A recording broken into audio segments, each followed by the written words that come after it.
Hey, I'm Ryan Reynolds. Recently, I asked Mint Mobile's legal team if big wireless companies are allowed to raise prices due to inflation. They said yes. And then when I asked if raising prices technically violates those onerous two-year contracts, they said, "What the f*** are you talking about, you insane Hollywood ass?"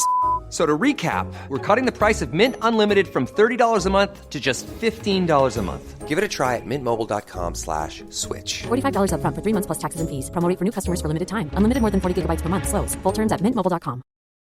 Millions of people have lost weight with personalized plans from Noom.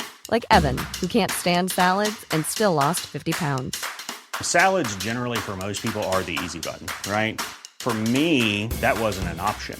I never really was a salad guy. That's just not who I am. But Noom worked for me. Get your personalized plan today at Noom.com. Real Noom user compensated to provide their story. In 4 weeks, the typical Noom user can expect to lose 1 to 2 pounds per week. Individual results may vary.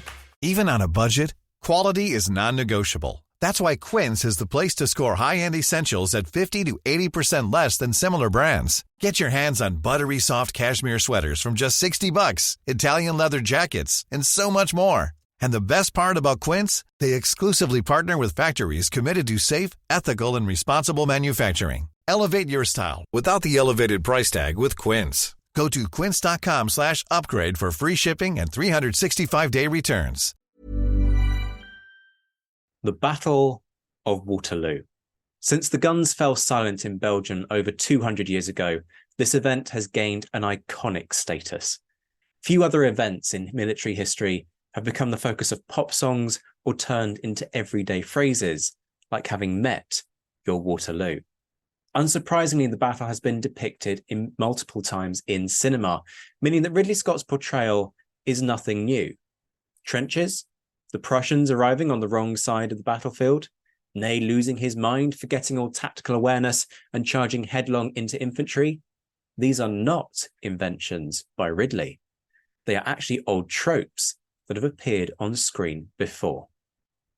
Tonight, one of the few people to have actually dug trenches on the battlefield of Waterloo, the respected conflict archaeologist Professor Tony Pollard, tells us all about the long and checkered history of big screen retellings of the Napoleonic era's most famous battle. From Nazi Napoleons to collapsing sets, from the debate on exploding round shot to the Guard dying but never surrendering, we explore the dramas of more than a century of the Battle of Waterloo appearing on the big screen. We discuss what went wrong in the Ridley Scott depiction, how the way in which the battle is shown has developed over time, and what we might hope for from Kubrick's screenplay currently resting in the hands of Steven Spielberg. This is Waterloo, the battle on the big screen. Up next on the Napoleonic Wars pod.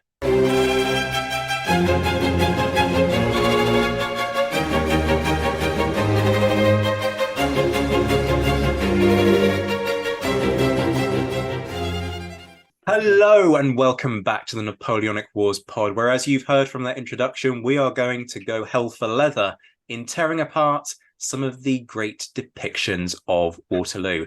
Joining me is one of the few people to have actually dug trenches on the Waterloo battlefield, Tony Pollard, Professor of Conflict History and Archaeology at the University of Glasgow, lead academic and a field director at the brilliant charity Waterloo Uncovered, and a guy who is renowned for his TV work, including Nazi megastructures. Tony, great to see you. You're rapidly becoming Professor Waterloo at this point. I can't really think of many people who can hold a flame to you when it comes to this. Good to see you. How are you doing? I'm good. No, I am. I'm pretty good. I just started to leave, and I've got a big chunk of time ahead of me, which I can spend writing stuff. So I'm very happy. But yeah, I guess the Waterloo thing. Obviously, there's the Waterloo Uncovered connection. But I was looking back. We've been doing that project with military veterans since 2015, funnily enough, and we're coming up for our 10th year very soon, probably next year, given when we actually started thinking about it. And I was just trying to work out how much time I've actually spent on Waterloo battlefield. It is now months, literally feet on the ground at Waterloo. So I guess I as far as landscape's concerned, I should know what I'm talking about. The same can't be said of Ridley Scott, unfortunately, but I'm sure we'll get there. Well, tell you what, why don't we just dive right in? Before we do dive right in, I do just want to do a bit of a shout out to Waterloo Uncovered, a fantastic organisation that's using archaeology as part of veteran rehabilitation. Does some amazing work with many individuals. And it's not just about the digs, of course, it's about that wider support structure that goes into it. So folks, I'm going to put links in the descriptions to this. Please do follow through and donate if you can. Ridley Scott, we mentioned trenches already. Now, I'd imagine you've done a bit of ground surveying work, geophys and all the rest of it. So I'm guessing you would know if somebody had randomly dug a trench for no obvious bloody reason when it comes to Waterloo. Let's get your reactions to everything, including the telescopic rifles, which did make me howl. Well, the whole thing is, let's just take a step back and kind of contextualize my take on Napoleon. Like everybody else, I was quite excited about this. This is a rare event, a big picture release from the Napoleonic period is a bit special. So, and it's Ridley Scott. I love Ridley Scott. You know, Blade Runner and Alien are probably within my top 10 movies of all time. Funnily enough, I'm not a massive fan of Gladiator, but that might tell us something. But anyway, so I was quite excited, and there was a lot of excitement social media-wise, even with the release of the trailer. And I thought, I'm not going to get sucked in here because people were already throwing brickbats at the depiction of Austerlitz and such like. And I thought, I'll wait to go and see it. And being a bit of a rebel, I thought, or as I see myself, I thought, right, the historian community obviously hates this. Ridley Scott has responded rather trenchantly and said, get a life.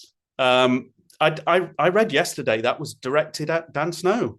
It was. He also told historians to fuck off, which was an interesting one. Well, that's there are times, but so I thought, right, everybody hates it. I'm going to go in and I'm going to love it, and I hated it. It got to the point that the issue was I can live with playing fast and loose with history. I've written a historical novel about Isambard Kingdom Brunel, which works around reality, but is basically a Gothic thriller. I've worked on movies and TV shows as a historical advisor, so I can live with that. I understand how fiction works, and I kind of get its relationship to history. So I was set for that, but the film's problem was I found it boring. And once I found it boring, which was probably half an hour in, with 2 hours still to go, I started to entertain myself picking holes in it. And once that had started, the whole facade just came collapsing down like, you know, those pyramids. And it was terrible. And I thought, oh, here we go. I've just got to, I've got to form square with the rest of them now. There's no way I can polish this turd. And we'll get to Waterloo, but Waterloo was the veritable straw that broke the camel's back. And I was looking forward to some scenes with Napoleon on the back of a camel. We didn't get that. And artistic license is fine. And the pyramid bit, what was that about? We've got the Battle of the Pyramids. We all know that the battle took place miles away from the pyramids. But it's a well-known pictorial device that the pyramids feature in the battle as a background. So we've got a Mamluk army at the base of the pyramids. Napoleon, looking like the Roman emperor he used to be, orders his cannons to fire, and the thing was, he shoots at two pyramids, and I'm thinking, is this a reference to the Twin Towers? What's going on here? And it was kind of that pop at ancient culture in Egypt. But then I thought, well, if that is symbolism, your army that you're facing, the Mamluk army, has nothing to do with ancient Egypt. It's essentially a European army. with a lot of twists and turns in it. So if it was symbolism, it was lost on me. I was quite surprised that there were two. I wasn't expecting the two hits against the pyramids. And then basically, was it one of the Mamluks falls off a horse, and that's basically it? I think the idea is that the Mamluk commander gets hit by falling masonry from the pyramid, drops dead, and the entire army just runs away or vaporizes or something. That's because I was quite looking forward to the Battle of the Pyramids. It's a stunning battle. Yeah. Cavalry action against square. It's phenomenal. He could have blown Bunderchuk away with that single scene, but he turns it into I thought a quite iffy. If we're looking at the cultural and race background of what's happening there, I found it fairly unpleasant. Then, and I definitely didn't want to go here. I definitely didn't want to have to put my archaeologist hat on. But then we have the savants with the pyramids and the pharaoh, and the scene where he talks or does whatever it is with the pharaoh and stroking the pharaoh's cheek. And it's all very odd, but it's all very uncomfortable, isn't it? It's even what I must say is the actors in that scene. I'm pretty sure no acting was required for that, because they're all there going, "What the hell even is this?" And actually, that's exactly how everyone feels when they see that scene.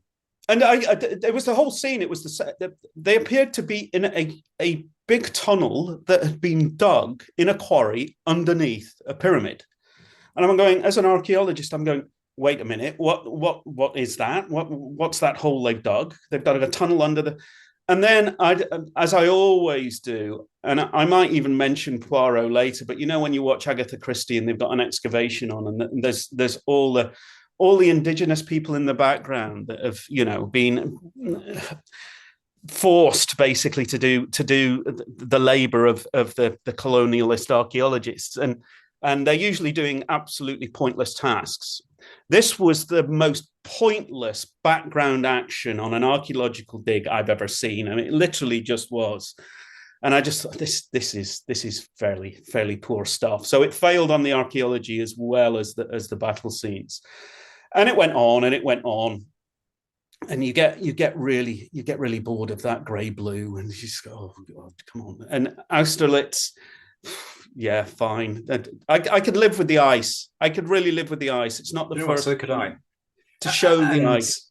And people were being really clever. This is the thing. We expected something clever, right? Maybe this is the whole thing from Napoleon's perspective. Maybe it's, I don't know, Napoleon's career in retrospect. And he's talking how about he remembered it. Yeah. And that's great. There's a point to be made there. Some really intelligent points to be made there. But it was just, Austerlitz was almost as bad as Waterloo. I expected Austerlitz to be worse than Waterloo, and was unpleasantly surprised. But for me, it's those moments where you've got Joaquin Phoenix going, take their position on the high ground, and then the infantry just jump out of their trenches. What is it with trenches and Ridley Scott? And then charge frontally into a melee in the middle of a valley. You just sort of think that's sloppy editing more than anything else. It was just a mess.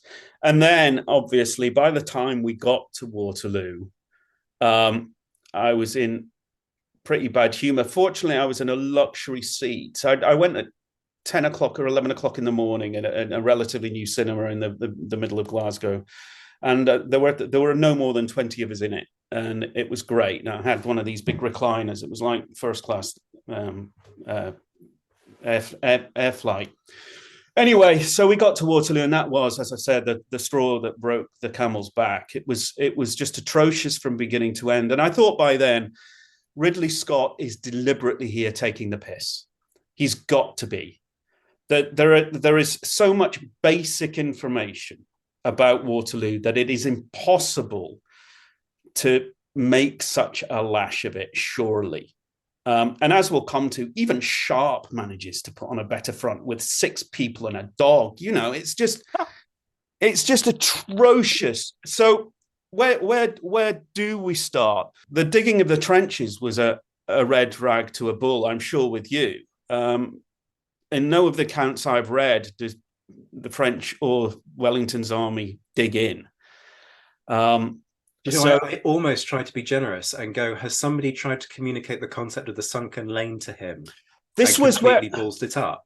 But this is where I went with it. This was what I was kind of thinking. Is this a reference to, because just behind, I think, if I remember rightly, just behind the French trench that they were actively digging, there was the road, and then behind that there was a tented city, and it was just insane. So you've got Wellington on his ridge, dug in with chevaux de fray, and the fact that the battlefield had been picked because of the sunken way, the reverse slope, the farms to the front. No, we're just going to dig. We're just going to dig trenches and turn it into the Western Front. And you've got, and this is where I've done to use the archaeological metaphor. I've done a bit of digging on depictions of Waterloo, and there are certain tropes that appear in the movies, and one of them, obviously, and we've all seen Bondarchuk's 1970 masterpiece, and we will call it that. There are others that disagree, but we'll get there. There's the bit where the artillery officer says, I've got Napoleon in my sights. Shall I take a shot at him? And that's not the first time that happens in movies. There's a British film from the 1930s that we'll discuss later where it happens. And then the French shoot back and Wellington says, I always said Napoleon was no gentleman. But it's that generals have better things to do than shoot at one another. So this is where Poirot comes in, I guess. So what does this film do? It has a 95th rifleman, I assume it's a 95th rifleman, with a rifle, fair enough, on a bipod, with a telescopic sight, which appears to be a telescope tied to the weapon. Just lashed to the damn thing. Just lashed to the weapon. I mean, that was pure Terry Gilliam. And he can see Napoleon in his tent, no less. And he says, can I take a pot shot? And then Wellington says something like, under pain of death, no, you will not. And kind of does a take on the line. And the scene with the rifleman, and does he take a shot? This is what really pisses me off. He goes and takes that bloody shot. We'll get to you being pissed off because he's clearly broken the rules and you don't like rule breakers.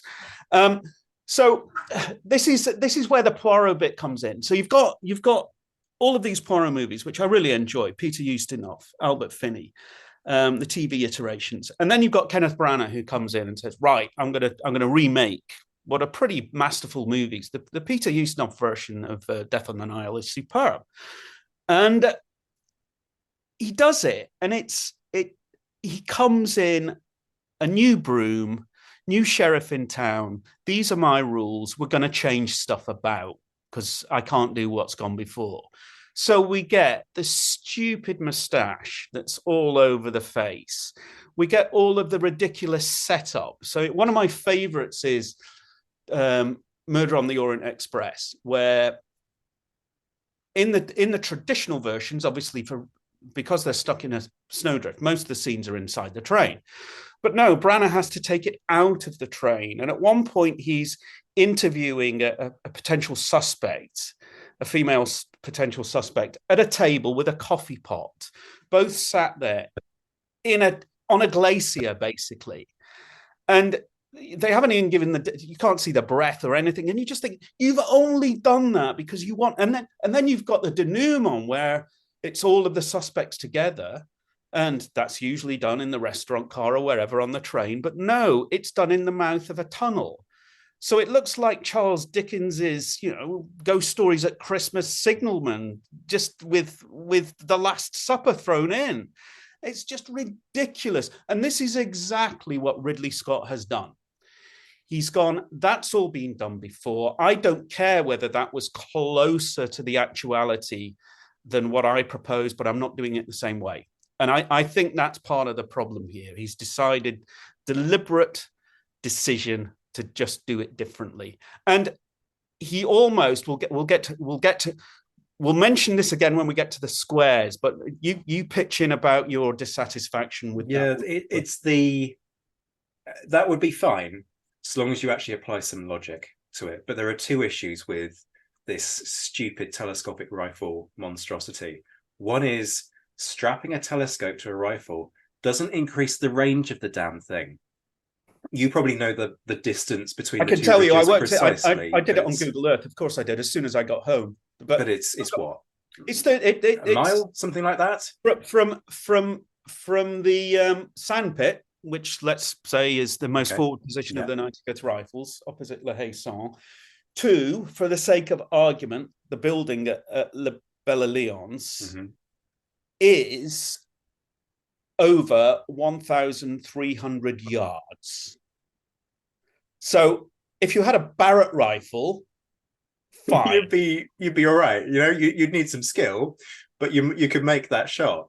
Yeah. But the other thing was you've got Wellington, known for being, and okay, people don't know this if they're not a crime and punishment nerd like me, but we're going there because I haven't had this rant properly. You've got Wellington, who is an ultra strict disciplinarian. This is a guy who is quite happy to sign off on executions. He turns around to his rifleman and says he cannot take that shot on pain of death. 3 minutes later, he takes the shodding shot regardless. Just come on. That's outrageous. It's and I can't remember now. Something that is interesting, and I quite appreciate this. What we're doing now is all very old school because we saw a film at the cinema, not on pay-per-view or Netflix or wherever, at our and with the ability to watch it again. We saw it at the cinema, and I was invited back to the cinema this week by a friend to go and see it, and there was no way Wild Horses would not drag me to another 2.5 hour viewing of that film. But all we've got, and because I love this thing, I love this broken memory thing, which is all we've already touched upon it with battle and reminiscing. What do you remember and what do you forget? And there are certain bits of Waterloo from the film that are etched on my retinas. The rifle scene being one of them, though I couldn't remember the actual. I mean, does it go into the tent? Is it close to hitting Napoleon? No, so by this point he's ridden forward with the cavalry, which is a whole other thing. Napoleon deciding to lead a second cavalry charge. So the bullet goes through his hat. Oh, of course, it goes through the side of his butt. Oh, it's astounding. I don't remember that on the recently sold one that went, I think, for what was it, $2 million, $1.9 million or something to a South Korean. Somebody decided to cash in big time, didn't they? Oh, it's yeah, absolutely. That's when to cash in your chips. That one. So I don't even remember. I don't remember Huguemont appearing. Somebody said you could see it burning in the background. I don't remember that. What I do remember, and again, this goes back to this Poirot thing, Poirot syndrome, where the British, this is where it gets really silly. The British come forward of their dug-in positions onto the forward slope. The French cavalry charge at them. So they've exposed themselves in line, and then they go into square, having exposed themselves. Now, what Ridley Scott does at that moment is quite good. He's obviously again gone, right, Bunderchuck, the most famous scene probably in war movie history, is the aerial shot of the charge, French charge against against Wellington squares. And so he's decided, I'm not going to do that. I'm going to show a square being formed. Great. Fabulous. But you do it under such ridiculous circumstances that it just makes a mockery of it. And then it's a tiny square.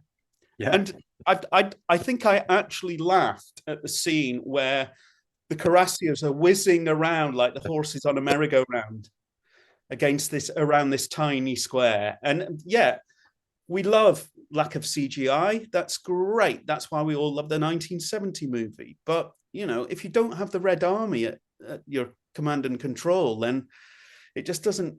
It was very, I have to say, that bit was very sharp. The lack of personnel in costume. Yes. So that really that was really it for me. I'd kind of lost it by then, so I can't remember how the battle ends, or because Ney looks nothing like we understand Ney to look like, did he? I didn't realize that was Ney until the Waterloo sequence. That's how. But this is the problem with the marshals generally. You've got these people who are so integral to Napoleon's success. Yeah. Who are just sort of, they're there in the background, sort of looking sheepish, and the actors are clearly desperate to say something because they're being hired, and it's just absurd. And Juno is there just to tell him bad stuff about Josephine. I mean, it was just, and I love the way Josephine had a lot of power in that film, but it was all very much the male gaze and all of that stuff. But it was Josephine that he left Egypt for. She was the driver for all of his major actions. He leaves Elba for Josephine, despite the fact that she's actually dead before Napoleon makes the decision to leave in reality. And this is the point. Where do you have your red line? What is that ultimate line in the sand where you just go, this is utterly appalling? Yeah. And history's the excuse for me. This is historical fantasy and not biopic. It might have well have been, it should have just made it steampunk and be done with it. Yes. It's just, I could have lived with a lot, but I've only just, in some respects, in preparation for our conversation, read the reviews, and everybody's pretty much in the same camp on this one. It's dull and it's inaccurate, and it's just a movie, but it's not a good movie. That's the point. The problem. Yeah. And whether 4 hours, because what we've got is a cut down version of the intended product. It's not a director's cut, which is an entirely different beast. And he's done director's cuts, which have added. But could the 4 hour version possibly be any better? It's going to have the same inaccuracies, just more of them. Yeah. I don't see that if you put more crass disregard for logic and reality, that doesn't improve a movie. You just got more, I don't know, more people being charged out by horses, and then standing in line as they do at Borodino. There are bits I didn't care about. The fact that, Napoleon and Wellington never met, but the scene on the ship, I could live with that. That's the sort of crossing the line. I mean, there's something nice in there, actually. If you wanted to kind of go into symbolism, they filmed it on HMS Victory. You've got kind of Nelson, Wellington, and Napoleon all in the same room. That you could play with some ideas. But it was just everything that had gone before. It was just the previous 2 hours and 25 minutes that were the problem. I loved the way he just died in his chair. That was very. What did that remind him? It reminded me of, I think it's Godfather 2, where Al Pacino as an old man just falls off his chair, topple sideways. And that's exactly what he did. I wanted to like it so much. I didn't go there to hate this film, which I'm sometimes guilty of doing. I did not do that. And I just didn't come out with much good to say about it. No, I mean, there were some nice little touches, and we can't talk about Ridley Scott without mentioning his Napoleonic masterpiece, The Duelists from 1970, which is a great example of small being beautiful. If you don't have a cast of thousands, do it with 12 people.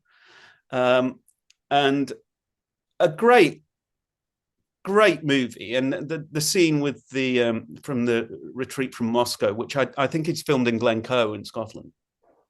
And was I wrong in seeing the empty wagon at Austerlitz? There was a scene from the retreat from Moscow, wasn't there? Of course there was. Was that an homage to his own film, where we get the scene with Keitel and Carradine meeting in the snow, fighting off the Cossacks? It looked like that set without them in it. And I thought, oh, is that a tip of the hat to myself, perhaps, Ridley? But I was still kind of reeling from the ninja Cossacks that we got. That was with their mortars as well. Well, those mortars that appeared, he clearly liked those because they're at Toulon. And then they're wheeled. Yeah, they're in the snowy wastes of Russia. Talking of Toulon, Luke Reynolds, friend of the show, made the point to me the other day. He wasn't expecting to see Darth Vader pitch up to breach the walls at Toulon, which I thought was a fantastic line. Full credit to Luke for that. But if you look at the costumes, there is something it's either that or it's sort of the Kingsguard in the final season of Game of Thrones, where they've ditched the white and they've gone all black. Yeah. It's no, it was if I thought there was that BBC series. In fact, I got because I've obviously been through all my old DVDs, the Tom Burke version, the BBC multi-part thing, and I thought that was really good. And the depiction of Toulon in that is far more realistic, obviously, than the Ridley Scott version. And it, funnily enough, it still manages to be entertaining. That. It's funny, you were saying about being invited back. The week after, I went to see another film in the cinema that was about a minor aristocrat fallen on hard times, trying to rise through society, doing so on the blood of young people forced to fight, an individual sort of corrupted by a desire of power. And I came to a realization in the midst of that movie that the new Hunger Games film is the depiction of Napoleon's life that we never saw coming, that we deserved. It's frankly as historically accurate. So is that the description of Hunger Games, or is that the depiction? It's about the rise for folks who aren't familiar with the Hunger Games series. It's about the rise of the dictator that's in the main series, Coriolanus Snow, and he kind of starts out as this good guy, falling on hard times, and rises up. Stabs people in the back, all the rest of it. It's a better film. You feel things in the course of that. The music is better. You've got better little nods to the wider history of that universe. It's the Napoleon movie that we deserved, quite frankly. It will be a while before I'm tempted back to the cinema. I have to say, I've been bruised. But so what happened was at that point, I came out of the cinema and I thought, I've held my tongue. I've been a gentleman. I've held my tongue until I've actually seen the bloody movie. And so I took the selfie in front of the poster and left with my tail between my legs. And I think the first tweet I put out, or whatever the hell it's called this week, was really wanted to like this movie. Worst depiction of Waterloo ever on screen. And of course it's Waterloo that I'm going to react to, because it is a place that I am, and an event that I like to think I'm reasonably familiar with. And so I thought I'd love to talk about this to somebody, but I don't just want to rant, which we probably, was it that 3 hours we've just spent ranting about. Oh, believe me, I've decided that we're going to cut that segment and do a dedicated video just on Tony Pollard destroys Ridley Scott's depiction of Waterloo. So not only is this going to be a long podcast and a long video cast, we're going to have segments of this, because that was just a thing of beauty. Oh, superb. Well, that's great. But I thought I can't just go and froth at the mouth about this, because for a start, every person and their dog had done that. So I thought, right, let's be more constructive, as I try to be. And I'm very keen. One of my ambitions before I retire is to put on a course dedicated to war and the moving image, in which we will discuss not just film, but and I will get students to make their own documentaries on their phones and stuff, and bring in TV friends, and I think a great course. And it seems that everyone I've talked to about it at the university seems quite positive about it. So we might do that. So I thought, well, if this was a teaching opportunity, let's unpack it like that and say, if Ridley Scott's film is a teaching opportunity, the low-hanging fruit, obviously, is the massive amount of nonsense in it. I thought slightly more constructive would be to see where it fits, particularly with Waterloo, in the history of the depiction of Waterloo in cinema, of which this is obviously the most recent. So I went away and did a bit of homework, and I've got a list of films here. So if I look off screen, it's not because I'm stargazing or looking at coffee being delivered. I'm trying to because this is all fairly fresh. So I'll be the first to admit that there are far more interesting things to do during a podcast than stare at my face. So you're very welcome to look wherever you need to. Because I probably can't see this anyway, but it's all fairly fresh to me. But I thought people would, and we clearly enjoy talking about this, would appreciate some of this stuff. So I went through and spent some time when I should probably be marking student essays. We'll get back to them. Digging into the history of not just Napoleon on screen, but more specifically Waterloo on screen.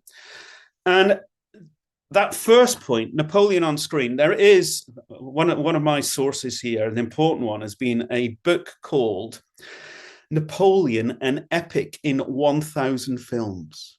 And it's by a French film historian called Hervé Dumont. And it came out, surprise, surprise, in 2015. For those that don't know, it was the 200th anniversary. It was a very busy year for all of us. And that's only available in French, and it's a big price tag, and I've got enough doorstopper books. But very generously, he seems to have deposited most of that text into a website, which is basically, it's an encyclopedia of historic movies. And we can put the link in so people can, and it's almost searchable. You've got themes of Napoleon. So there's a big section on Napoleon, and it's that big, basically, I think, because it's his book. And you can tie it down to the 100 Days and the Decline. That's where Waterloo is going to appear. Well, the first stunner is there are 1,000 appearances of Napoleon on screen. That's not obviously films about Napoleon. That's Bill and Ted. That's every cartoon he's been in. But nonetheless, that's quite a popular guy for someone so unpleasant. But then I tried to tie down the Waterloo stuff, and there's you'll be relieved to know that there's a lot less. Apparently, though, there was another factoid. There were 180 films with Napoleon out before the First World War. This was what I was going to touch on, that they start early, don't they? They do. Early. They do. The first films are by the Lumières in Paris. They did that famous one with the moon and the rocket in its eye. And I think the first of those is 1897. And there's little clips of, and what I've done is I've dug out what I can. Some of this stuff is on YouTube, and I'm hoping that you as a Ridley Scott type will be able to cut those into our discussion. So for folks listening to the audio version, you're going to want to head over to YouTube. I'm going to intersperse what I can, obviously mindful of the copyright challenges, but this is fair use because we're reviewing it. So there will be segments in the YouTube versions that go out. So head over to the YouTube channel as well. I'll stick the link in the description for that, so you've got easy access to that as well.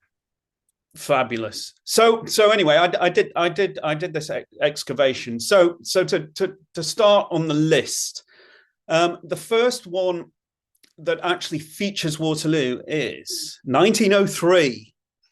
We've got a little movie called the Napoleonic Epic, which is put out by Pathé in Paris, and it's apparently their first historical cinema.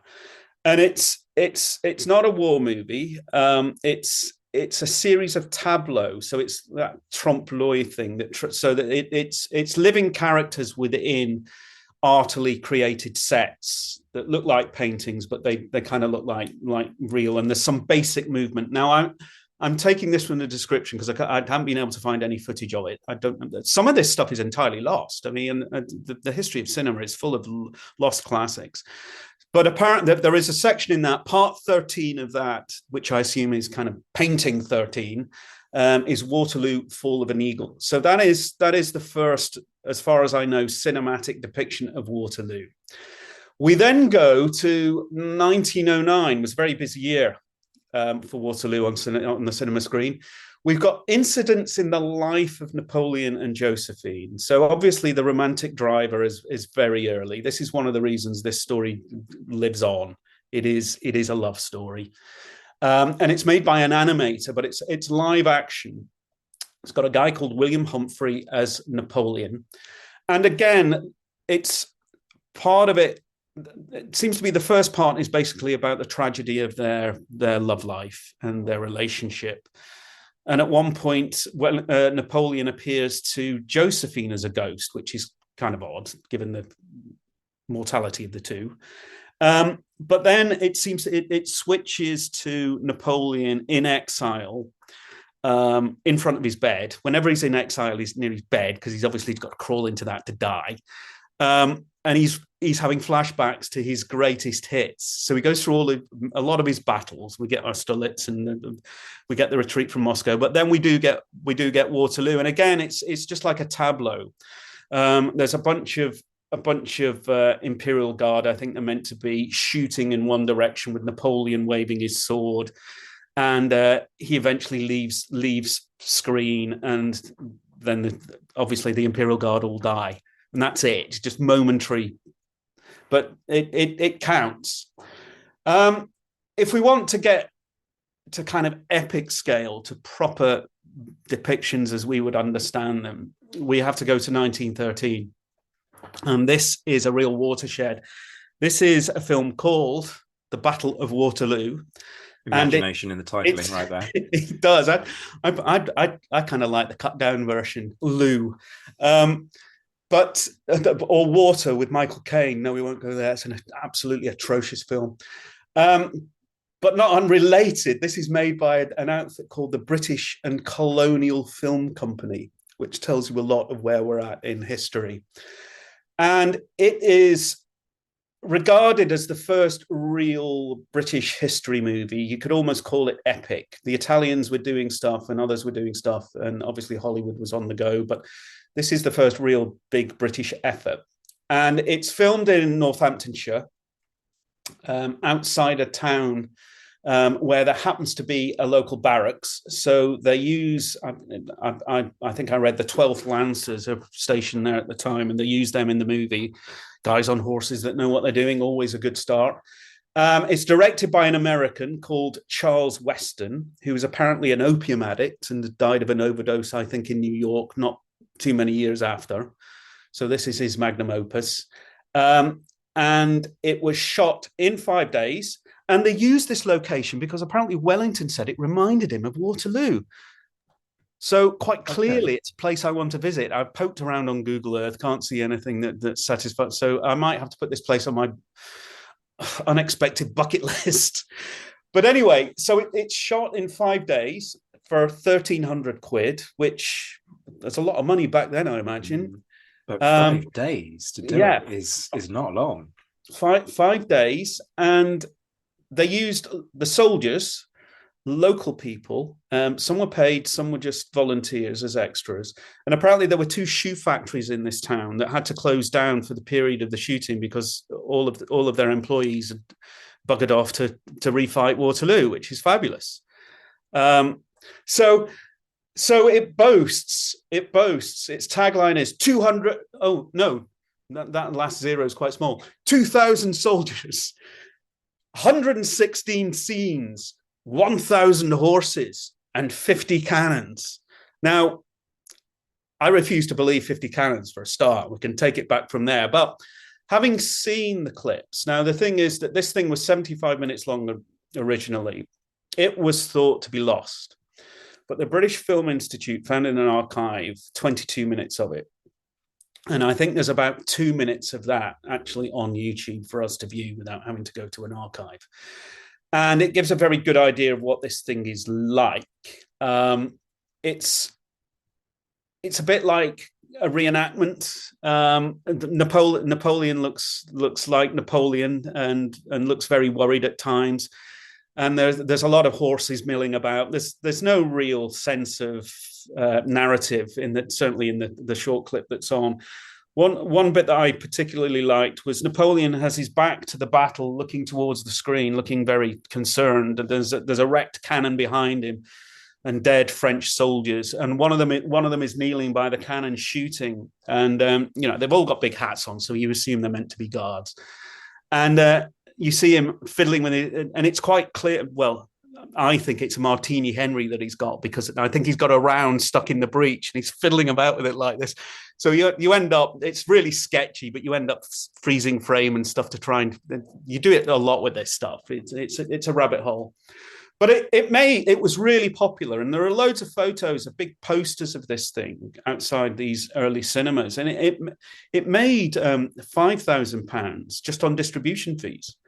So that's even before kind of footfall and ticketing. So it did very well. Now, as an aside, that company, what they called the British and Colonial Film Company, some of their staff were later involved during the First World War. Obviously, we're at the eve of the First World War here.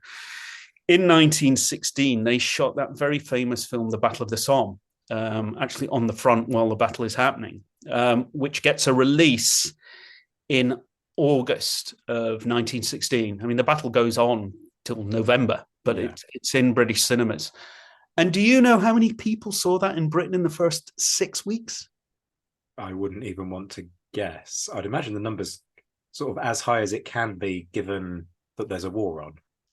20 million people is the figure. And that's cited in various locations. Now, that might be Dr. Wikipedia playing, but I think I did hear, because we gave a showing of it at the university when we were marking the 100th anniversary of the Great War, the First World War, and Glasgow University's involvement. And we showed the film, and I'm pretty sure even today, it's the biggest box office ever. Obviously, there were not other distractions other than a major war just across the channel. But 20 million in 6 weeks, that's just in UK audiences. So cinema was clearly working, and war on screen was clearly working. So it's no wonder that we get maybe 1,000 movies of feature, or, well, not quite movies, but 1,000 appearances of Napoleon. So the Battle of Waterloo 1913 is interesting and important. We then get to probably the big elephant in the room, which is 1927, is Napoleon by Abel Gance, the classic. Yeah. And that's been released by the BFI, and it's, 6.5 hours or thereabouts. Part one. And that's what was meant to be something like 6, right? It was 6, and we don't have to worry ourselves with it, because it gets nowhere near Waterloo. As you say, he was intending 6 parts. That never happened. Funding issues, obviously, and I think he probably gave himself PTSD trying to do that. I think he realized that this was not, and this is why Ridley Scott, you have to have a thick skin to be able to do this stuff, I think. Mm-hmm. And but he did in 1960 make a movie called Austerlitz. How does that stack up? It's interesting. Is it Austerlitz or Austerlitz? How do we pronounce Austerlitz? Well, if you're going for the Germanic pronunciation, Austerlitz. That's good. Pretend I didn't quiz that. I knew exactly what I was talking about there. And I don't pretend to be an expert in Austerlitz. But it's interesting, and it does have the ice. And it's done quite well. There are, and it's quite shocking, actually. It's clearly in a studio, but there are gun carriages with horses going into the ice. They don't seem to fall far, but it's quite effectively done. And of course, this is one of the things that Ridley Scott's film got panned for, because was it a single soldier or something fell into the frozen lake? I think they found 2 bodies when Napoleon had the lake drained, and then of course he inflates the numbers and makes it something like 2,000. Yeah. Well, let me tell you this: I spent 10 years digging Waterloo, and we found 1 body. So, but we know there's reasons for that. Mm-hmm. So there's that classic, which we should all go and sit and watch, but it doesn't really bother us here because Waterloo is not in it. So we then come back to, let me check my other screen. Yeah, I think we then come back to a very interesting period. Is this the Nazi Napoleon thing? We've got well, depending what we've got one before that. That's 1935. We get Nazi Napoleon. That's worth waiting for. Okay. We'll go back to Britain first. So there's a little teaser for you folks. Yes, we've got a Nazi Napoleon coming, but before we get there, we've got again filmed in the UK. We've got the Iron Duke, Oh, yes. which is the Wellington biopic that we've all wanted. And this stars George Arliss. I think it was one of his first speaking roles, kind of silent star. And you can tell he's fairly advanced in years when he's playing Wellington in this movie. And to cut a long story short, it starts out with them all realizing that the ogre had been released and all of this stuff. And so we get the build up to the battle. And the battle takes up relatively little time in the film as per, but there's still about 20 minutes after the battle, most of which is taken up with Wellington trying to stay the execution of Ney. So there's a breakneck speed carriage ride as he arrives in France to get to where he's going to be executed, and he's minutes late. Of course he is. So Ney's already gone shoot at the heart, and he's laid out there just as Wellington gets out of the carriage. I mean, absolutely. And there's been a big scandal has been orchestrated to try and keep him away from France, to stop him from doing this. So this isn't even the subplot. Waterloo is a subplot to this, but hokum, but probably more realistic than Ridley Scott's anyway. But the battle is interesting. It involves a confusion which is common to quite a few of these films, which is what happens at Ligny and Quatre-Bras. Basically, they either get a mention or they don't happen, or Wellington isn't involved. Now, in this, we start. There's a credit comes up, and it says the eve of Waterloo, and Wellington's in a house. Clearly a peasant cottage, reading a letter from Blucher, and he's trying to make out the right. He says, "Always write so lightly on the paper," or whatever.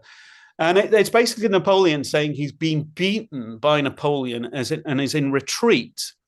And Wellington says something like, "I told him not to get bogged down at Quatre-Bras. He'll have to join us later."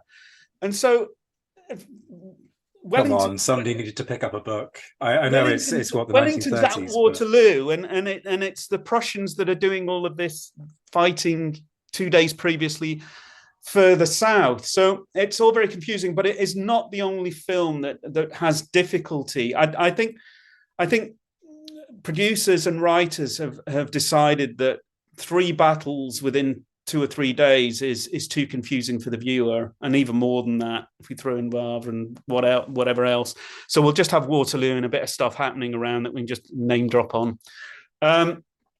So we then get to the battle, and we actually see a fairly good French cavalry charge, and Wellington himself orders his infantry to prepare to receive cavalry, and they actually go from line into square.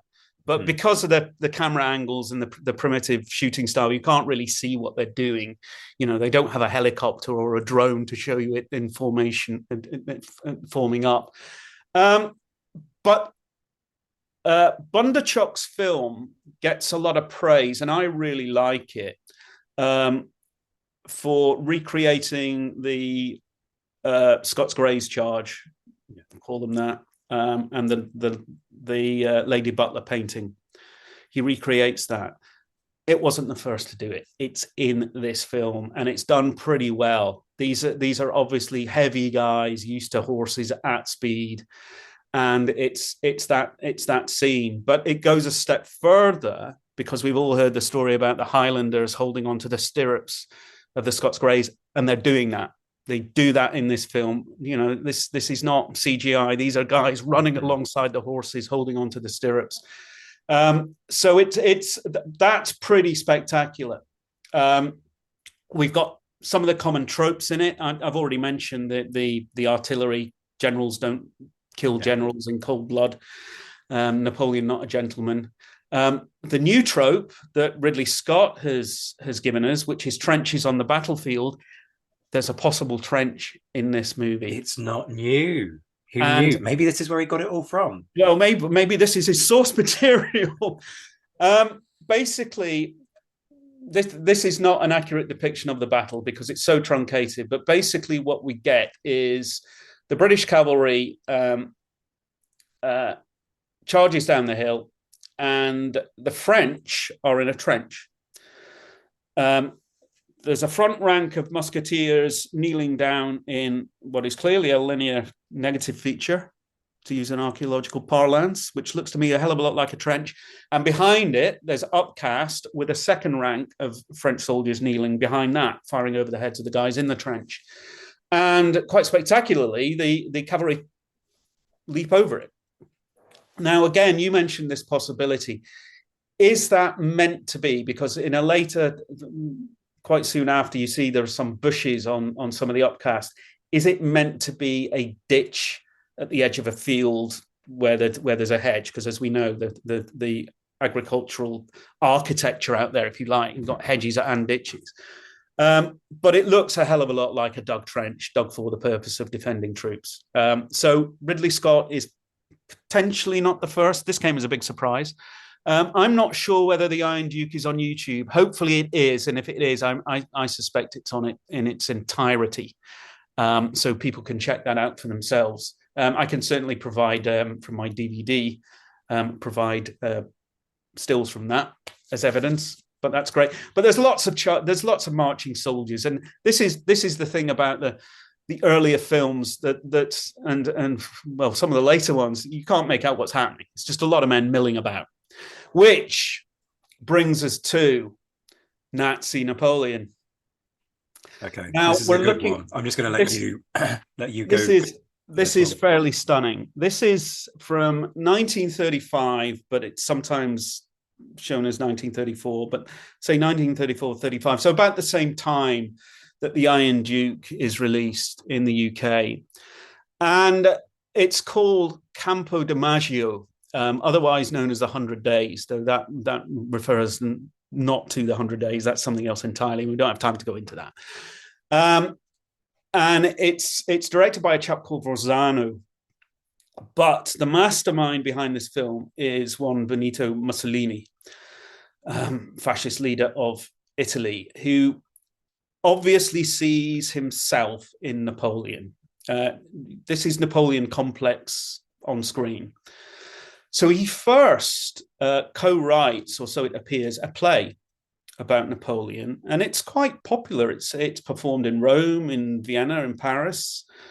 It's turned into a film with essentially Mussolini at the helm, though he's not directing it per se. But it's produced by his younger son, Vittorio.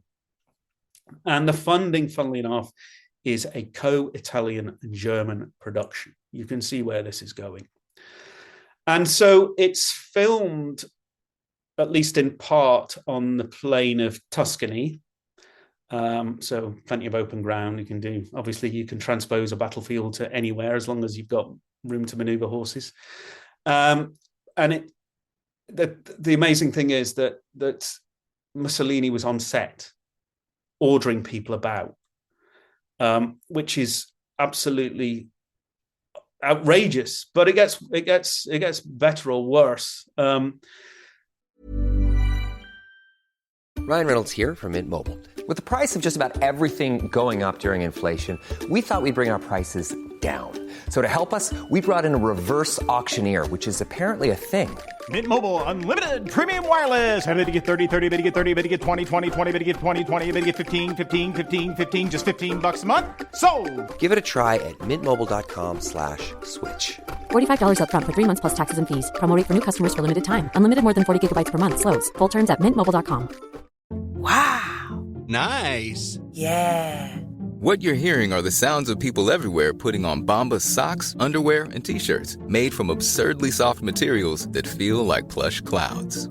Yeah, that plush. And the best part? For every item you purchase, Bombas donates another to someone facing homelessness. Bombas. Big comfort for everyone. Go to bombas.com/ACAST and use code ACAST for 20% off your first purchase. That's bombas.com/ACAST. Code ACAST. It gets a bit muddied here, but basically there is a German version. So it's shot, like the Bela Lugosi Dracula. They film a British version or an English version and a Spanish version at the same time. So there's a German version I've seen reference to that being filmed in France, but I don't. it seems to be, and certainly I think Dumont in his book talks about it on the same sets and the same chunks of landscape. But to cut a long story short, there is a German version of the film with an entirely different cast, different director, and a different take on it slightly. So Napoleon in this, I've totally skirted over the Italian actor, but I'm very keen to get to the German Napoleon, is a chap called Werner Krauss. Now, he's a very well-known German actor. Had already played Napoleon in 1929 in a little thing called Napoleon on St. Helena. But he's in a more famous film called The Cabinet of Dr. Caligari. So he's there, the famous school of German expressionism. And he is a Nazi. And we're talking proper anti-Semitic in the wall. Absolutely appears in at least one very, very nasty anti-Semitic Nazi party funded propaganda film. After the war, he is denazified. He goes through an enforced period of denazification and is basically put aside. He has a slight comeback later in his life, but I think he dies probably quite deservedly in obscurity. But it seems a fairly nasty piece of work to me. But anyway, he does this, and he has that later period Napoleon look, heavy set, and there is. I had problem tracking this down. There is a extended clip on YouTube of, I think, is it 20 minutes or so? I can't remember how long it is. From a film archive, and it's just described as Napoleon and Wellington at Waterloo. But I was looking at this and thinking, this is this film. But I needed to be sure because I couldn't work out whether it was the Italian version. The problem is there's no sound. The film, I think, was sound. There's no sound on this, and it looks fairly primitive. But I worked out, it's definitely the same actor. It's an extract of the German version. So it is the Nazi Napoleon. And so he's apparently in this a bit more ponderous, and but they also focus on the Prussians. Obviously, there's a lot of sympathy for Blücher, so they're sympathetic both to Napoleon because he gets screwed around by minions, which dictators shouldn't have to go through. Plus, there's the Germans, proto-German state getting involved. This German version of 100 Days is interesting in that it tries to give us some idea of what happened in the battle. So we get Napoleon, and it's worth just saying that up until this point, as you kind of alluded to earlier, it's just there are some movements, a few kind of little almost cliched images, if you like, but this is a proper, more detailed telling of what develops. To go back to, I meant to mention the Iron Duke, the one we discussed previously. That the battle ends there. When the British cavalry jump the French trench, the Prussians arrive at the same time, and that's basically it. That's the end of the battle, which is, as far as timelines go, is fairly confusing as far as for us. But anyway, this does try to give some idea of what happened. So we see Napoleon, a map. He's drawing a map. He draws on the roads. He draws on the farms, and it draws in what looks like D'Erlon's infantry attack, and so we get some context, and then of course we switch to the battle itself, and there are a lot of people involved. It looks fairly impressive, cast of thousands. There's lots of marching, lots of close quarter melee, which I kind of hate because it's just guys clubbing one another with musket butts. But there are interesting bits. There are the cavalry charge. Ney in this is clearly absolutely nuts. He's bonkers. He's lost it quite spectacularly. I wish the sound was working. The French cavalry charge is pretty good, and interestingly, there is mud, so you actually see the squares and the French cavalry. That seems fairly impressive. The close work with the camera. British soldiers or Wellington's men. We should mention that Brits only made up a third of Wellington's army and all of that stuff. Yes, but how do we know? Because we weren't there. We weren't there. That's true. Well, what am I providing caveats for? Read your own Wikipedia. And that's quite good. And it also has that trope that appears quite regularly from quite early on, which is the Imperial Guard dying in square. And we actually get the utterance. I'm no great lip reader, but I'm pretty sure that guy is screaming merde.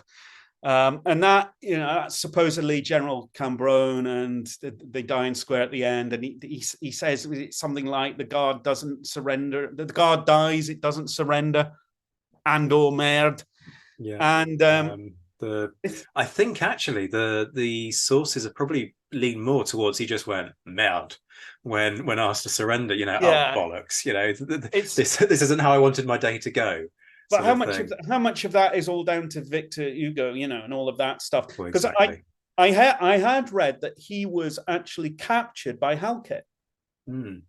So anyway, it's one of those bits that historians always pick holes in, especially when it comes to Bunderchuk. But this was well embedded in the cinematography of Waterloo prior to 1970.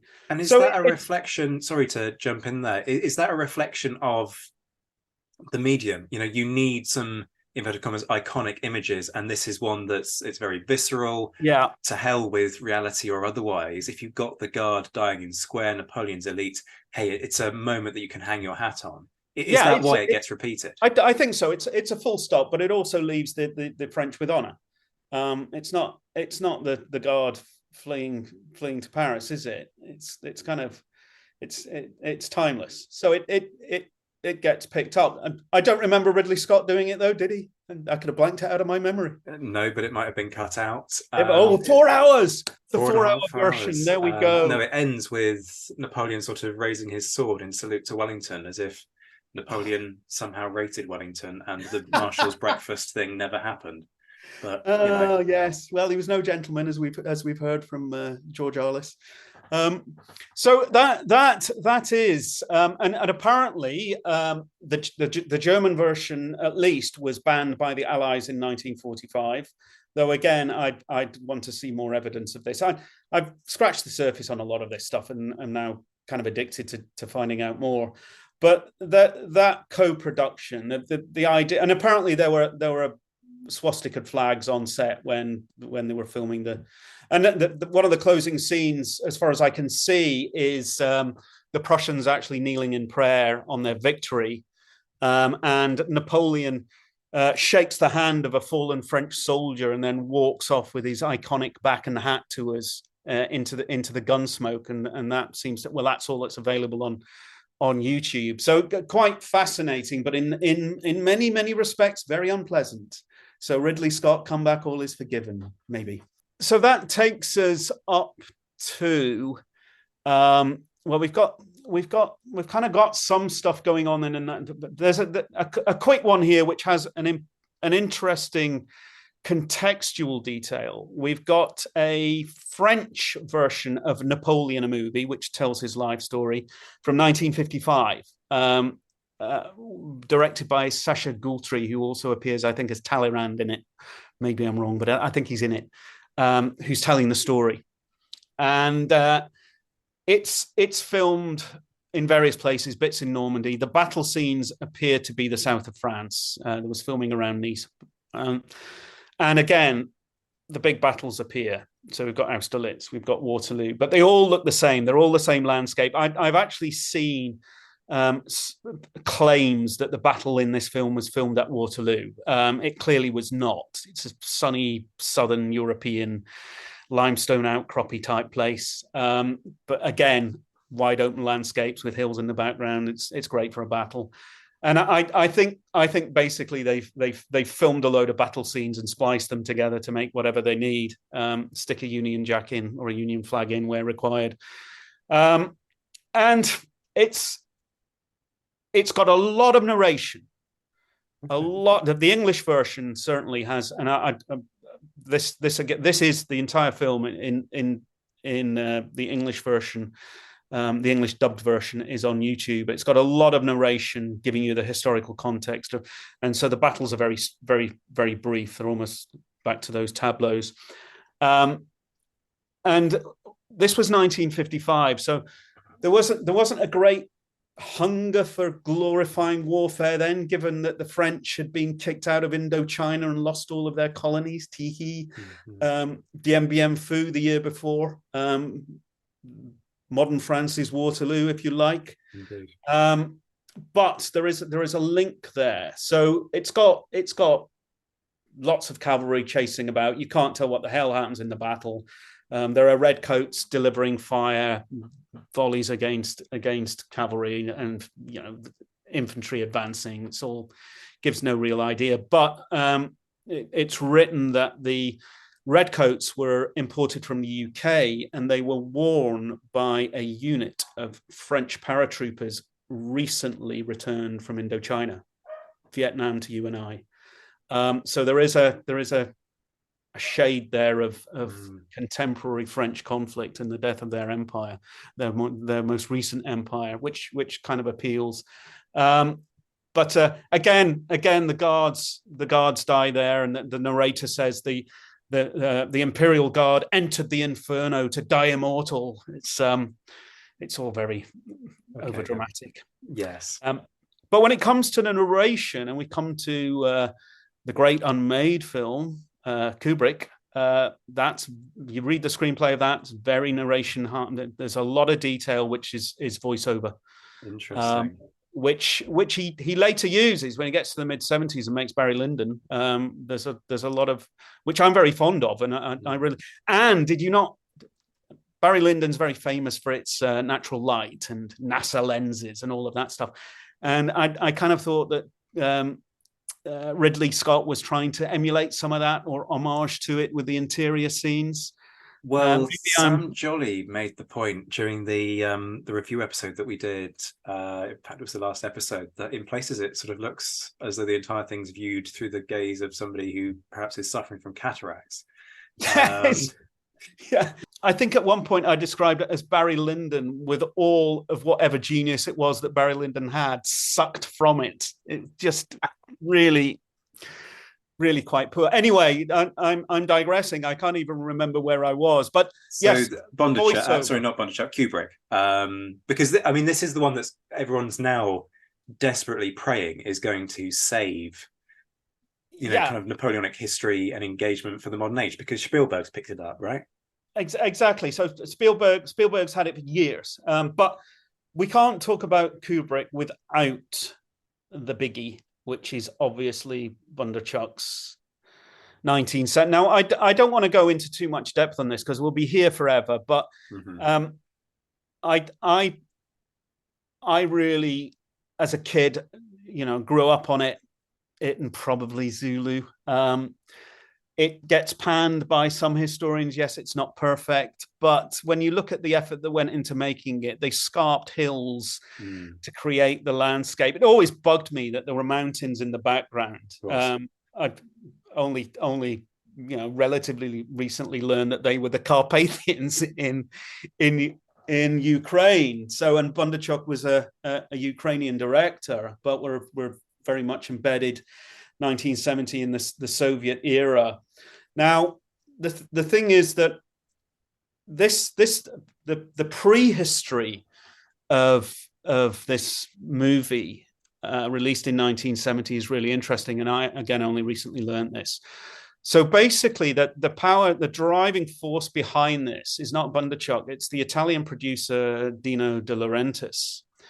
And he has this idea of a Waterloo movie. But then he learns that an American producer called Sam Marks is running with the idea, and as it developed, a film, again, surprisingly called The Battle of Waterloo. And he has, and talking about great films that weren't made, he has Richard Burton in the frame to play, surprisingly, Wellington. So what happens is that De Laurentiis gets into partnership with Marx, and they kind of rework this, and they bring on board John Huston, genius, the man that should have made The Man Who Would Be King, and did eventually make The Man Who Would Be King, but with the cast that wasn't his first choice. Absolutely. He's the long history of development in movies. So they have lined up Richard Burton to play Napoleon. Better. You can see. And the killer, Wellington, played by Peter O'Toole. Oh. Now, what a powerhouse that would have been. Just absolutely, Beckett, they were both hammered, but turned in tour de forces. Imagine that. The problem was that they couldn't get the funding. They had all the horses. The horses were nicked by Tony Richardson, who made a little thing around the same time called The Charge of the Light Brigade.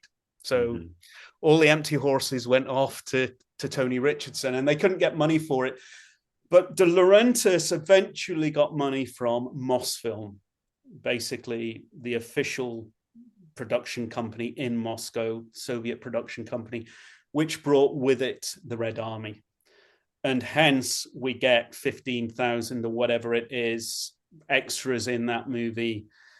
And the rest, as they say, is history. It's not perfect. Of course not. One of the things I've heard a historian known to both of us recently complain about is the fact that you don't see round shot. It's not solid shot. It's all exploding shells. Well, let's just say, they did exist at the time. We found elements of howitzer shells at Waterloo. But yeah, they don't show round shot. And none of these films do, because they look quite dull on screen, it's odd given the chaos they cause. And they're hard to replicate. So every one of these films, when an artillery round lands, there will be a puff of smoke or an explosion. This is the point about artistic license, right? And yes, exactly. You can't create a 100% historically accurate representation. Partly So because that's- actually you can't fire round shots at people, funnily enough. There are a few laws in the way of that. I can't think of. I meant to check it. I think, dreadful film that it is, I think there might be a reasonably good depiction of round shot in Mel Gibson's The Patriot. Okay. Where I think you can quite clearly see this subsonic missile heading toward, and I think it takes off somebody's leg or something. I might be imagining that. There's a story of somebody putting out their foot to stop one of these cannonballs and taking the leg clean off. But that's the sort of forgivable stuff, and there's obviously lots of other problems with it, but it's the first and really the only film that gives you an idea of what happened in the battle. Yes, the Prussians arrived from the wrong direction, and as I think they do in Ridley Scott's movie, if I remember rightly, or is that false memory? They absolutely do. They arrive screen left, on the wrung side of the valley, but in the grand scheme of things, by that point you're just so he's so inured to just I should have mentioned that, talking of the Prussians arriving, in Nazi Napoleon, on the map, Plancenoit actually appears and he points to it, and I think he's saying, right, send the young guard in, which is the only time I think that complexity is arrived at in the telling of the story.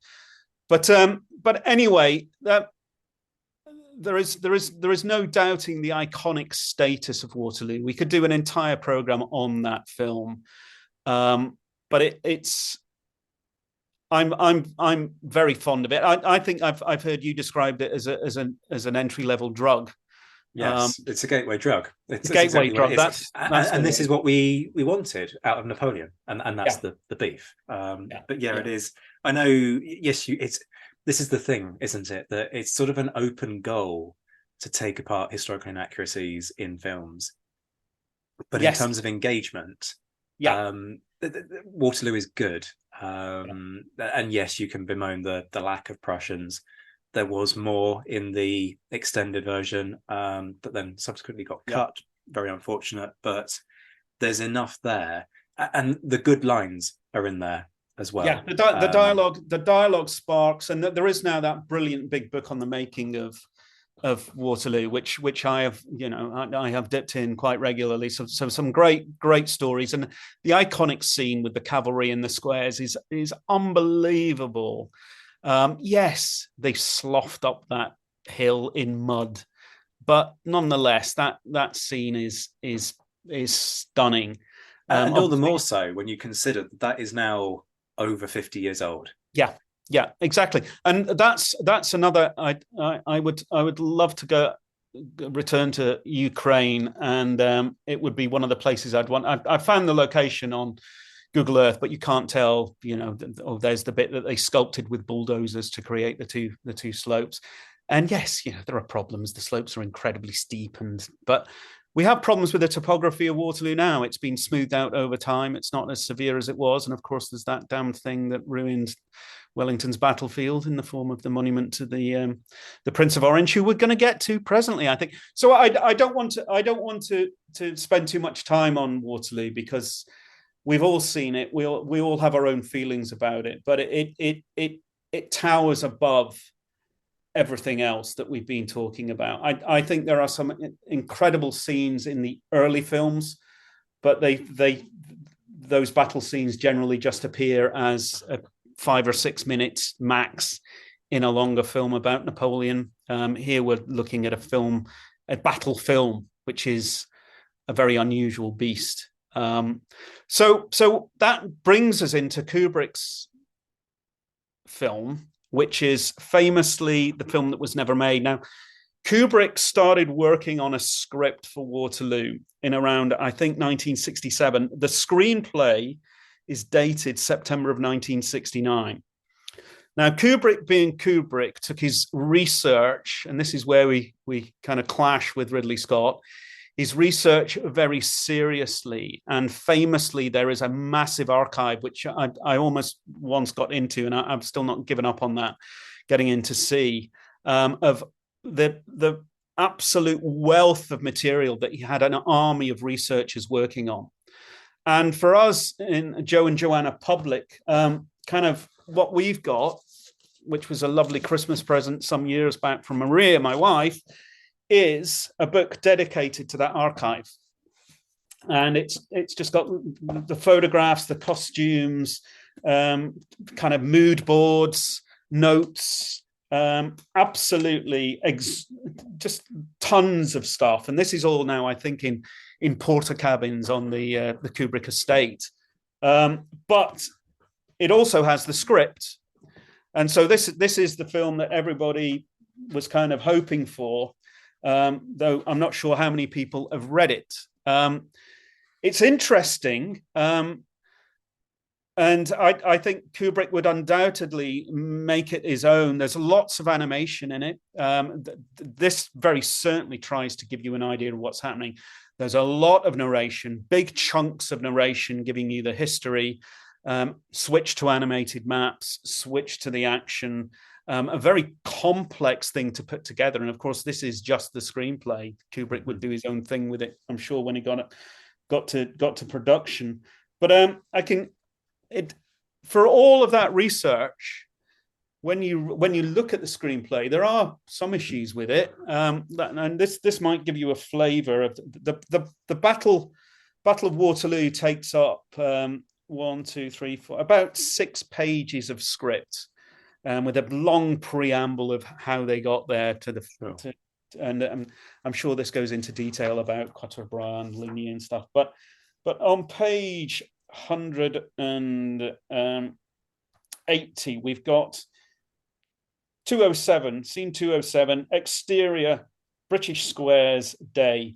An incredible stalemate has developed in the battle. Dead men and horses are everywhere, and the British infantry in their defensive squares hold their fire and merely exchange stares with the hundreds of French heavy cavalry who prowl around them at a distance of no more than 20 yards. Then we get voiceover. So narrator comes in and says, after 2 hours of savage fighting, the British infantry had learned that when the French cavalry were close, the artillery stopped. And they also realized that each time they fired a volley, the cavalry would try and break through them before they could reload. So they stopped firing. Now, that's all kind of confusing. I'm assuming he means Wellington's artillery, scared of hitting their own men in square. But kind of our understanding of how the squares worked and the French cavalry, there's some quite odd stuff going on there, but I'm sure it would look great on screen, and I'm happy to live with it. And then, I like this bit. I really like this bit. A French colonel rides too close to one of the German squares. His horse stumbles and he falls dazed. 2 Brunswick soldiers dash out, take his purse, his watch, and his pistols, and then blow his brains out. A cry of shame goes up from the nearby British square. So they all manage to be pejorative towards their allies or their enemies or whatever. It's just, Ridley Scott and the Mamelukes and the Brits and the Germans. Just, I say, oh boy, that's not very sporting. We can't have any of that sort of thing. But given the archaeology and the academic work I've done, I also like the idea that they're looting stuff in the midst of the battle, which they did. And then it goes 208, exterior French Ridge, day. Napoleon giving orders, nay covered with mud and bloodstains, has become a wild-looking creature. So, yeah, straight out of, Klaus Kinski does an A. Narrator, by 6 p.m., Napoleon had entered into the battle himself and was forced to commit 14,000 men of his general reserve to hold up Bulow's Prussians. So they're off to Plancenoit, we presume. And then we've got 209. I'll finish on this. Exterior battlefield day. The Imperial Guard infantry begin being blasted by a wall of British fire. They falter and retreat. Merde. The sound of musket balls against the French breastplates sounds like a hailstorm beating on windows. Now, Imperial Guard, young guard, old guard, I don't care. Middle Guard, they're not wearing breastplates, are they? They're really not. That's the cuirassier. Confused there. Yeah, there's a bit of confusion, and now it would be a dynamic document and would hopefully be reworked. But quite clearly, Kubrick is not going to be the answer to our Waterloo and Napoleon problem, but with some work might be. Now, the news is, I think, that Kubrick has. Spielberg has got hold of Kubrick's screenplay but the point is that it's going to be so reworked and hopefully improved on that it's probably going to be unrecognizable anyway. But yeah, I'd imagine it's very much sort of Spielberg does. Yeah, it'd be nice to have Kubrick's name attached to it. Now they got to casting. First choice was British actor David Hemmings, who played Nolan in Tony Richardson's Charge of the Light Brigade. Very well, I thought. Very good British actor in his youth.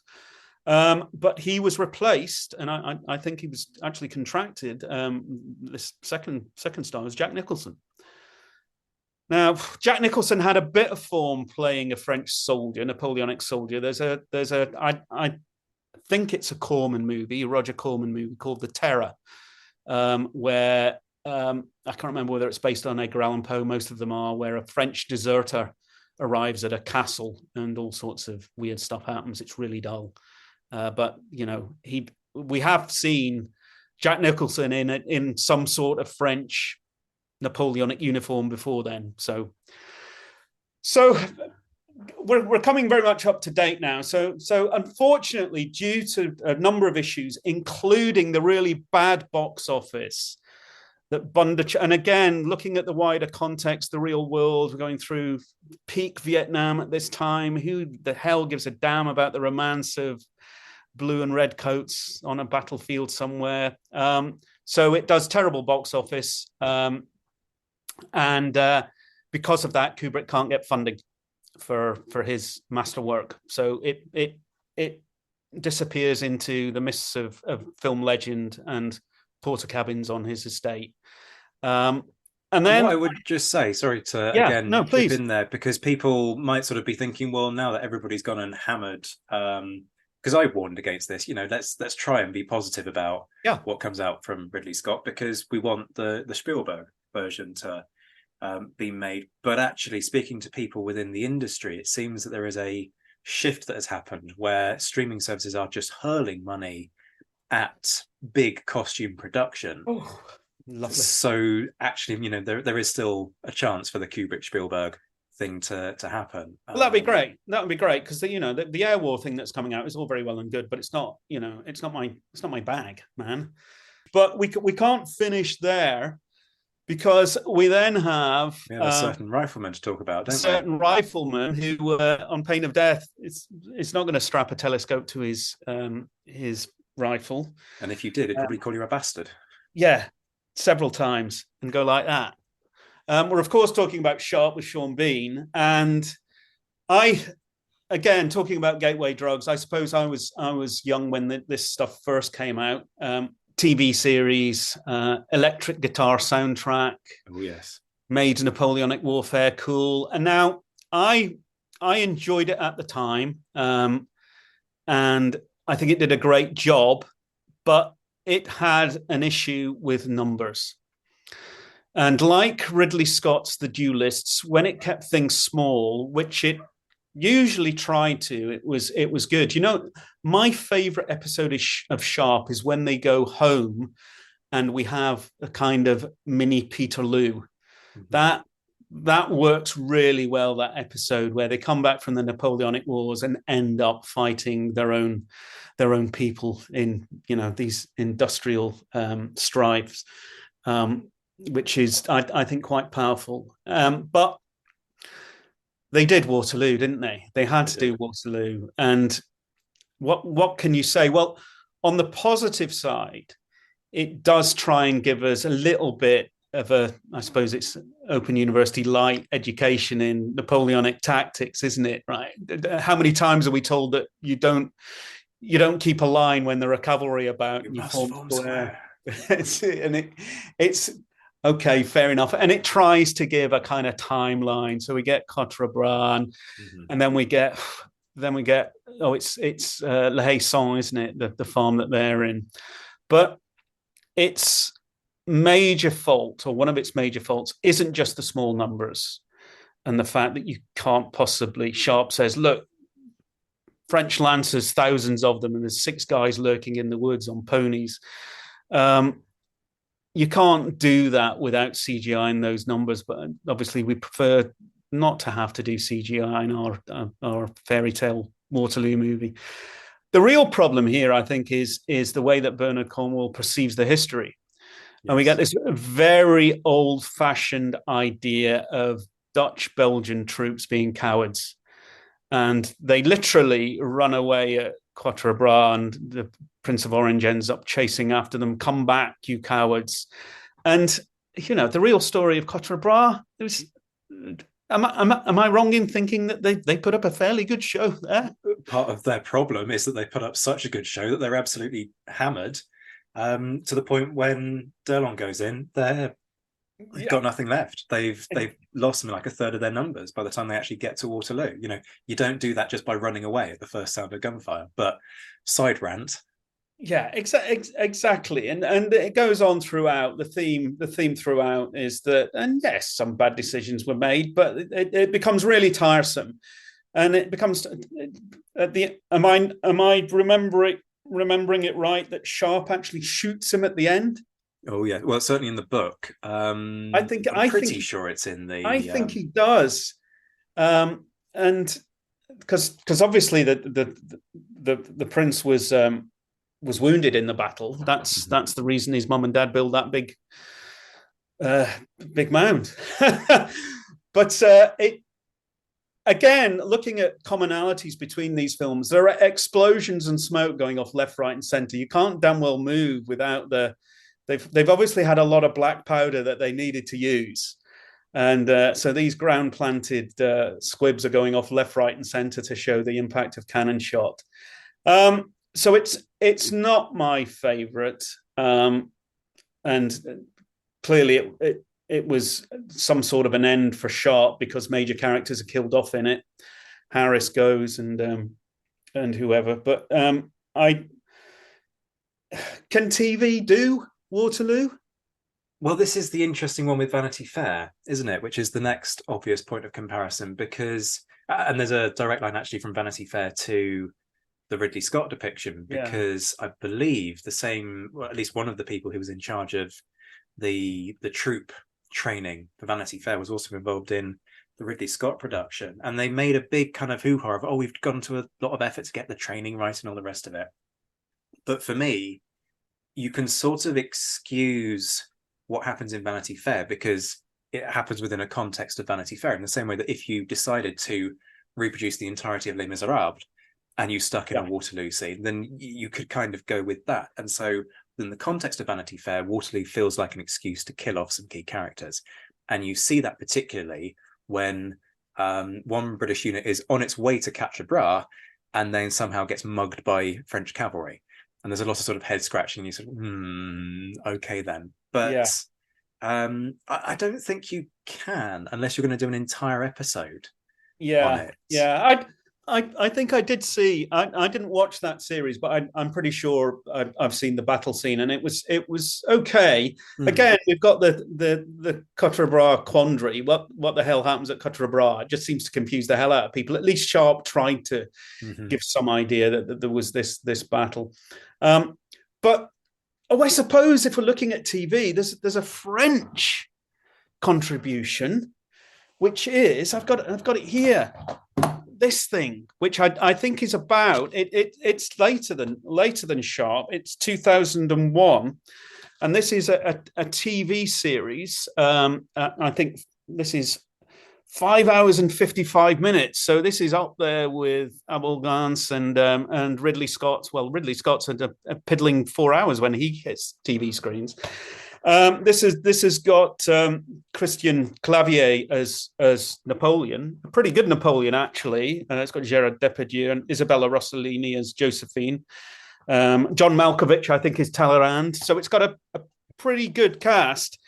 However, and I did sit through this. I have very, very, very poor French, and I bought this, and it's got no subtitles. It's purely in French. And I sat through nearly 6 hours of it just to get through it. And I thought like that scene in The 13th Warrior, where Antonio Banderas picks up Norse just through hearing it spoken. And I thought that was going to happen to me, but it did not. It didn't turn me into Maurice Chevalier. But nonetheless, it's interesting. But then I discovered that there is the English language version on YouTube in its entirety. So viewers, I would recommend you visit that rather than my DVD. But Waterloo appears in it, and it's not great. Again, there is confusion about Ligny and Quatre Bras. The battle scenes are fairly confused. There's just a lot of running around. The cavalry charge. I'm about to say something really stupid, but it seems quite easy to make men on horses, though women as extras are quite often in these movies. We should mention that. Look spectacular, because the charges do. But there's the uniform. I'm no expert on uniforms. And the uniforms are dreadful. The Highlanders look atrocious. Their kilts look like tartan tea towels just wrapped around their waist, bath towels.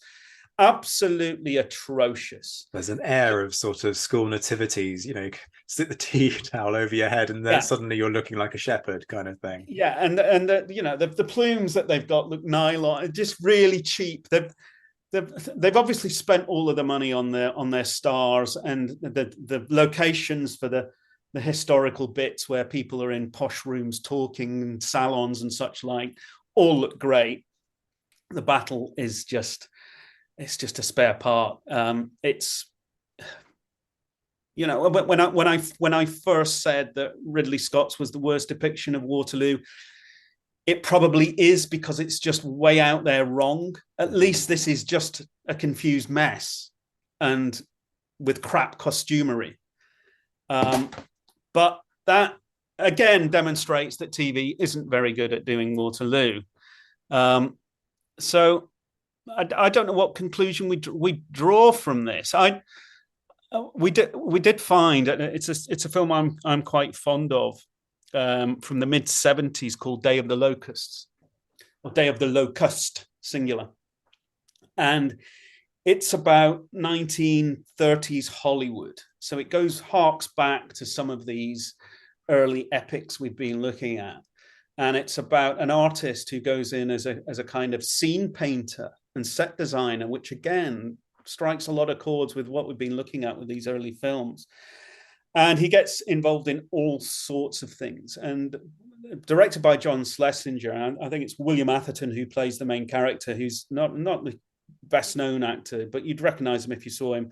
It's actually the film from which the name Homer Simpson comes from. Homer Simpson is one of the characters, and I believe they're based on the Homer Simpson we know and don't necessarily love. But there is a scene in this which is quite spectacular, and I'm delighted it's on YouTube, and I hope you're going to put it in here. Yes. Because it sums up, I think, a lot of certainly two things really: digging holes on the field at Waterloo, but also how catastrophically earthquake bad depictions can be, because what you have is a scene from a film about Waterloo being shot on a big lot on a soundstage, and it's been built. The slope, Wellington Slope, has been built artificially, so there's lots of wooden scaffolding with the slope with troops on it.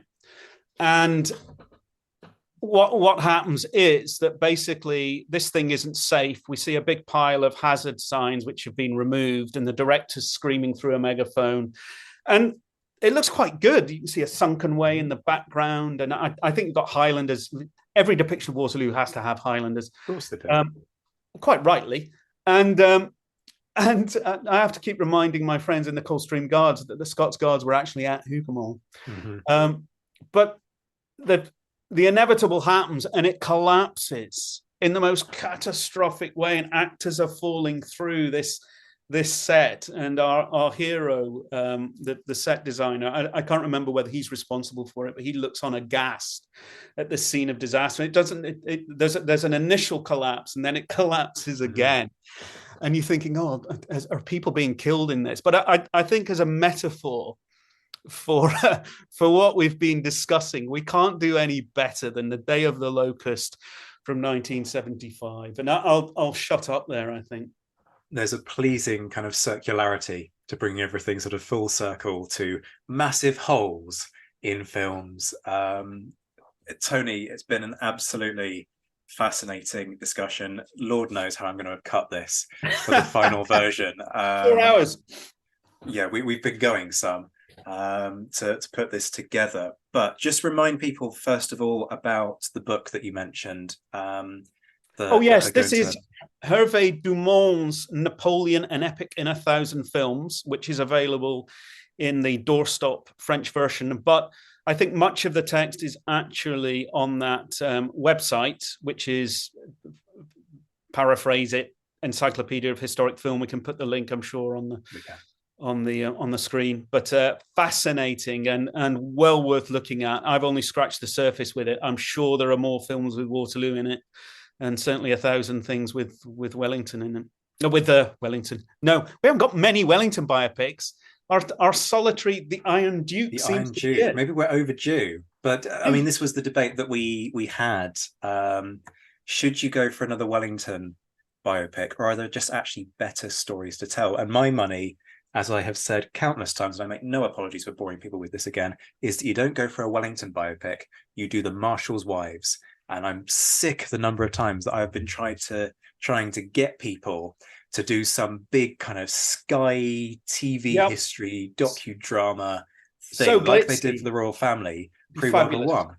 It would call it the Marshal's Wives' Tale. That's my working title. It would be fabulous. I want in on that. I could be the Sam Marks on that one. We'll start casting immediately. Sounds good. There we go. Right. Okay. If somebody wants to bung us a couple of million quid to make it happen, I'll happily take the check.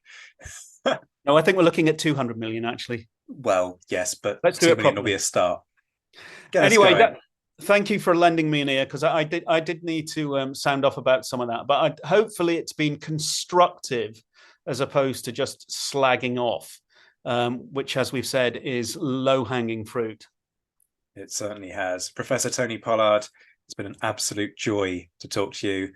We need to have a chat at some point about more of your work for Waterloo Uncovered, which is a fantastic charity. Folks, I would urge you to check out the link in the description. They're an amazing organisation doing a lot of work in veteran rehabilitation, in part through archaeology, but providing much wider support for service personnel who've given so much and suffered so much in the course of that selfless service. Link in the description. Please do follow through. Tony, a joy to talk to you. Thank you so much for your time. As ever, Zach. Hello, folks. If you're new here, remember to hit that subscribe button and the like button so that you can find your way back. And if you're loving the show, particularly if you're listening to this on the podcast version, remember to leave a review. They make a massive difference in boosting the show up the algorithms to the tune of hundreds of places. So please do take the time to just leave a few words to give your reactions on the show and help this podcast reach a wider audience.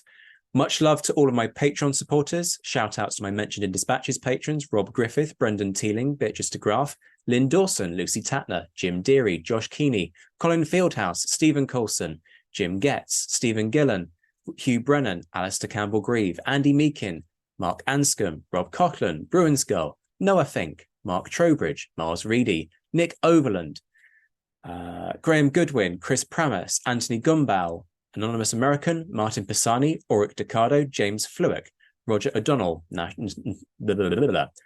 Hobday, Rod Schwager, Chris Kimball, Gary Dennis, David Graylick, Ted Andrews, David Malinsky, Richard Anderson, Arthur Forgy, Sam Moore, Wyatt Pollock, Carol Dixon-Smith, Roland Shark, and Jason Morn.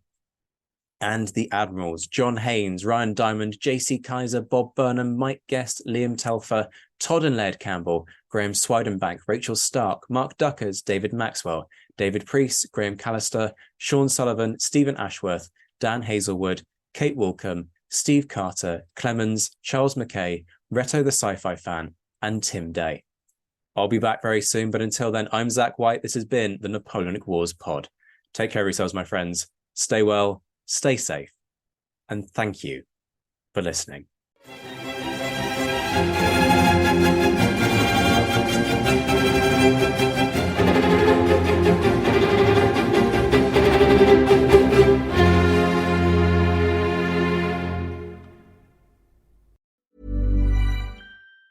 Planning for your next trip? Elevate your travel style with Quince. Quince has all the jet-setting essentials you'll want for your next getaway, like European linen, premium luggage options, buttery soft Italian leather bags, and so much more. And it's all priced at 50 to 80% less than similar brands. Plus, Quince only works with factories that use safe and ethical manufacturing practices. Pack your bags with high-quality essentials you'll be wearing for vacations to come with Quince. Go to quince.com/trip for free shipping and 365-day returns.